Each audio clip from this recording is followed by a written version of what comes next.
आनंद आहे की पहिल्यांदा तर खरं म्हणजे हे प्रकरण काढणाऱ्यांना शुभेच्छा।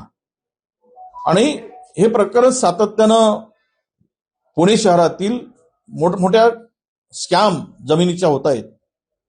प्रचंड जमीन लुटली जात आहे। मी सांगितलं की 1,00,000 कोटीपेक्षा जास्त जमिनीचं स्कॅम त्या शहरामध्ये आहे। कोणी बिल्डर, डेव्हलपर, पॉलिटिशियन अशा जमिनी बळकवण्याचा सपाटा लावलेला आहे। आज हा करार रद्द केला। या करारामध्ये समावेश असलेल्या लोकांवर गुन्हे दाखल झाले, परंतु मूळ प्रश्न असा असतो की जो मालक आहे कंपनीचा तो सुद्धा यामध्ये दोषी आहे, त्याच्यावर सुद्धा कारवाई व्हावी। ज्या पद्धतीनं दिग्विजय पाटलावर कारवाई झाली, सब रजिस्ट्रारवर कारवाई झाली, उद्या ते उद्योग संचालनालयावर होईल। आणि महसूल विभागाने 24 तासामध्ये ज्या वेळेस हा प्रस्ताव गेल्यानंतर त्याला स्टॅम्प ड्युटीमधून सूट दिली, ते सुद्धा दोषी आहे। हे काय धंदा चालवला आहे सगळं महाराष्ट्रामध्ये।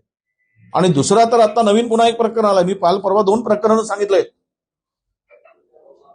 आज एक माझ्याकडे आलेलं प्रकरण, मी उद्या सविस्तर याची माहिती देतो आहे तुम्हाला। मी सर्वे नंबर सकट देतो तुम्हाला माहिती, पुन्हा सगळ्या चॅनलला देतोय, सांगतोय की आपण यामध्ये सुद्धा लक्ष घाला। हे घोटाळ्यांची मालिका प्रचंड मोठ्या प्रमाणात या राज्यामध्ये सुरू झालेली आहे। आणि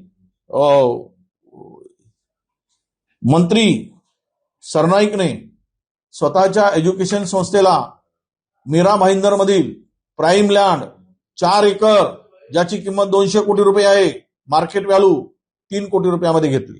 मंत्र्यांना स्वतःच्या संस्थेच्या नावाने अशी जागा चॅरिटेबल संस्थेच्या नावाने घेता येतं का? आणि हे जर होऊ शकतं तर महाराष्ट्र लुटून खा, आम्ही डोळे बंद करून बसतो। लुटा, आओ लुटो, महाराष्ट्र बेचो, अशीच म्हणायची पाळी आता या सरकारच्याकडून अपेक्षित आहे। त्याचं सर्वे नंबर पासून सगळी माहिती माझ्याकडे आहे। आणि हे घोटाळे कुठेतरी थांबले पाहिजेत, यासाठी ही कारवाई होणे अपेक्षित होतं। आणि ही कारवाई झाली, याचा आनंद आहे। आणि दादांनी सुद्धा थोडा मोठं मन केलं आणि पुत्रप्रेम हा पूर्वी झालेला थोडा कमी केला, त्याबद्दल त्यांचेही अभिनंदन। एबीपी माझा, उघडा डोळे बघा नीट।